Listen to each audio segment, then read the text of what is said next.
Vamos al segundo bloque, estamos con David Paulón, neurólogo del Hospital Eva Perón. Está a cargo del servicio, de la unidad, del consultorio de movimientos anormales y Parkinson. ¿Cómo estás? Bien, buenas tardes. Es un gusto tenerte hoy aquí.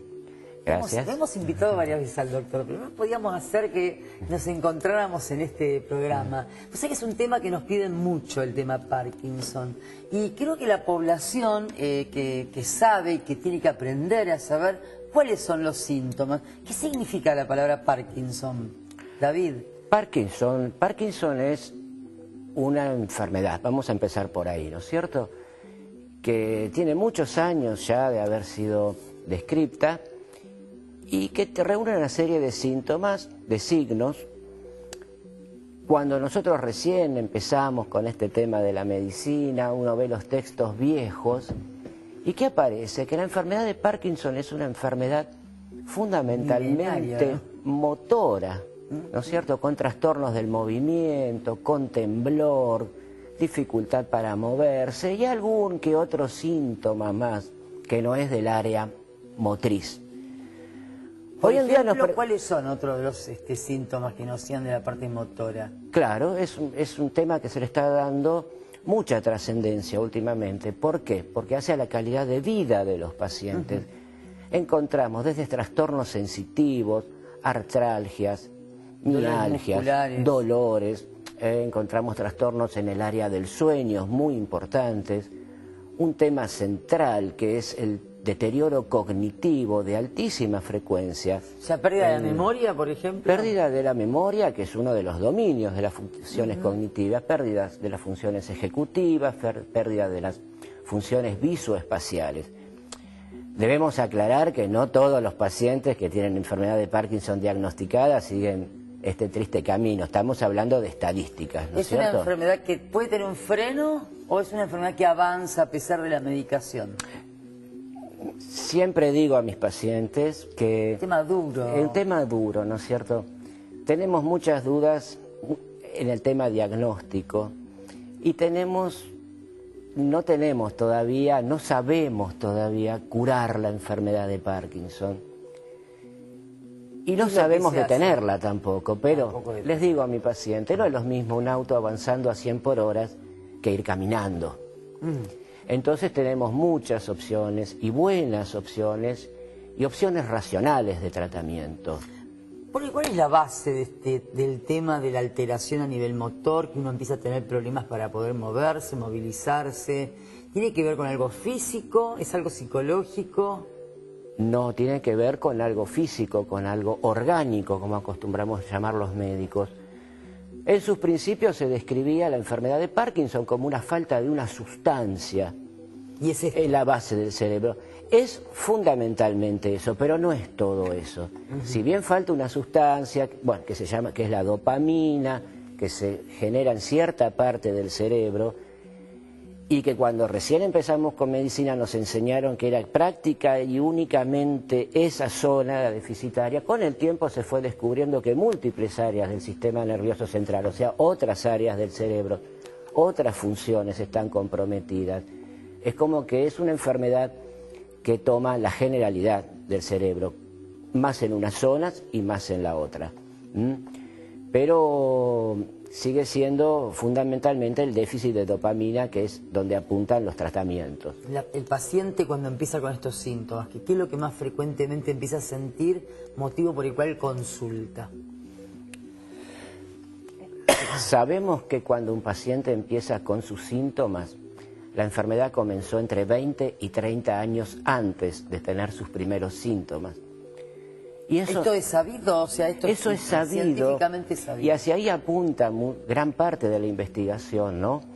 Porque si nosotros pudiéramos prever quién y cuándo vas a tener una enfermedad de Parkinson, podríamos apuntar nuestras investigaciones hacia productos que de alguna manera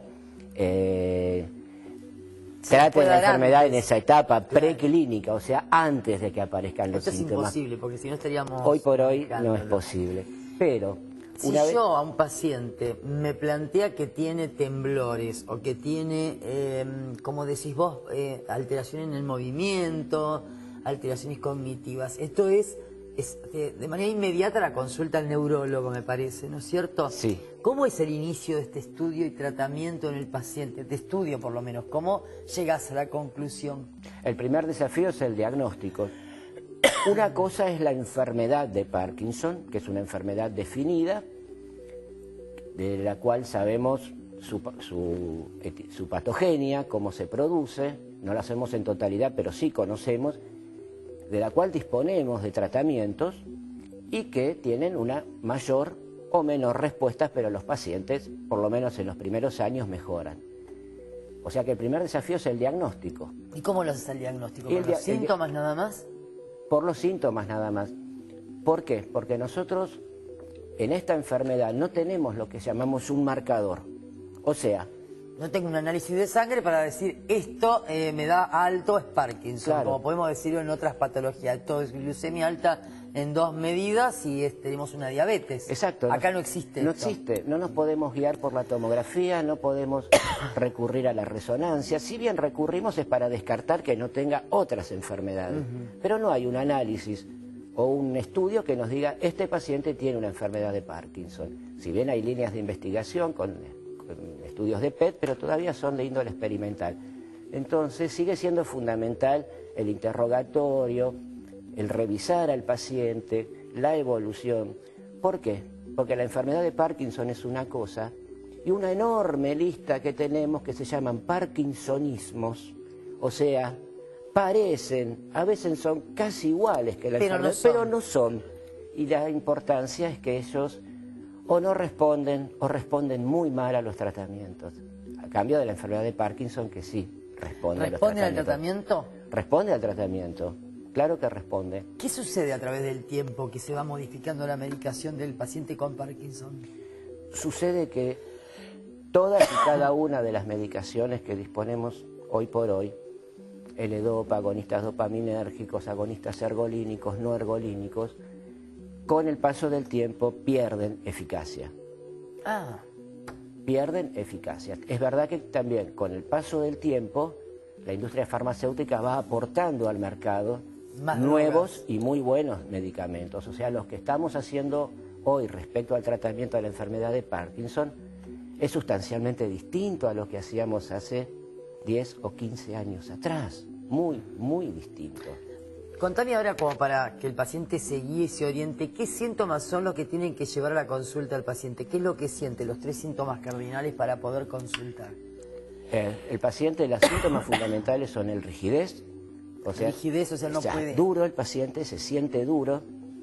El temblor, que es un temblor que nosotros llamamos grueso, o sea, una cosa es un temblor fino y otra cosa es un temblor que se describe como el de contar monedas. El temblor, la rigidez y la hipoquinesia, o sea, la poca capacidad para moverse, como que todo movimiento cuesta o es lento. ¿Me estabas hablando de la rigidez fina o gruesa? O sea, de una rigidez de la mano, de un temblor fino o grueso. Un temblor fino o un temblor grueso. El paciente muchas veces va a la consulta con este temblor fino o grueso, con esta rigidez, y vuelve diciendo que no se lo medicó. ¿Esto tiene un correlato con la neurología, el por qué no? ¿O se lo medica inmediatamente que aparecen estos síntomas? A ver, es importante aclarar que si bien en medicina no hay 2 pacientes iguales en ninguna patología, sí, en Parkinson se resalta muchísimo ese lema, ¿no? Son realmente muy distintos y hay que considerar cada paciente en particular y considerar lo que llamamos sus ABD, sus actividades de la vida diaria. ABD, actividades de vida diaria, van a ser las actividades de la vida diaria de Juan, de Pedro, que pueden ser muy distintas. No es lo mismo una persona de 45 años que debe salir a trabajar, no es lo mismo que maneja, por ejemplo. No es lo mismo una persona de 75 años que quizá tiene otras demandas en su vida diaria. Ahora bien, debemos ser muy cautos con la medicación.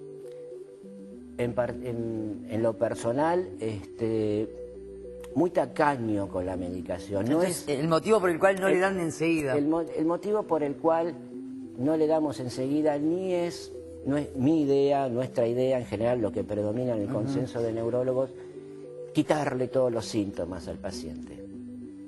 porque eso implicaría usar muchos recursos terapéuticos, usar mucha medicación, tal vez distintas medicaciones.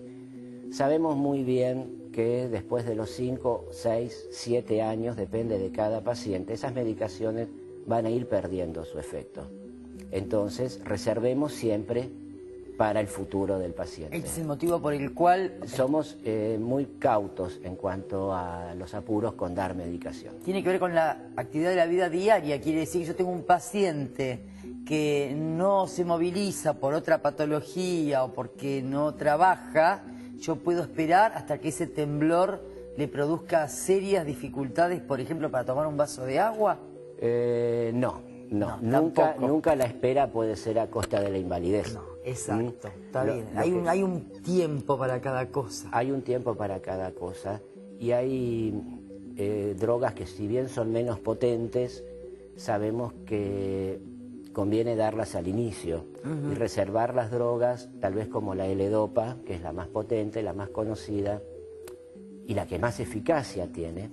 Tal vez reservarla para un poquitito más adelante, pero siempre hay que considerar el caso en particular de cada paciente. Se nos fue el bloque prácticamente, ¿sabes, David? Y me gustaría que nos digas así concretamente qué tiene que hacer el paciente que comienza con temblor y que si tiene que tener miedo, si tiene qué es lo que debe hacer en la actividad diaria y qué respuesta le podemos dar. La persona que comienza con estos síntomas lo que debe hacer es una consulta a un neurólogo. Bien. Primero al clínico. Primero al clínico, ¿por qué no? Los clínicos están mucho más avisados hoy en día. Siempre se los derivamos. Sí, pero bueno, saben mucho más hoy en día. Así que bueno, que vayan al neurólogo y que además que no tengan miedo, me parece. Que no tengan miedo, que pueden volver, que tienen una rehabilitación. Exacto, no todo lo que tiembla es Parkinson, no cualquier rigidez es Parkinson, no todo lo que le dicen sus amigos, vecinas es Parkinson. Que vayan a su médico, que él va a saber diagnosticar, derivar y tratar. Y fundamentalmente al neurólogo, porque todo lo que tenga que ver con temblores tenemos que hacer ver con esto que vos hablaste de movimientos involuntarios y que hay muchas enfermedades que son temblores y no es Parkinson. Así que se nos fue el bloque, David. Ha sido un gusto tenerte realmente. Gracias por la información. Y ustedes ya saben, excelenciamedica@gmail.com, pueden escribirnos cualquier consulta para el doctor. Nos vemos la semana que viene, que va a ser año nuevo. Y bueno, acá estamos en Excelencia Médica. Chau.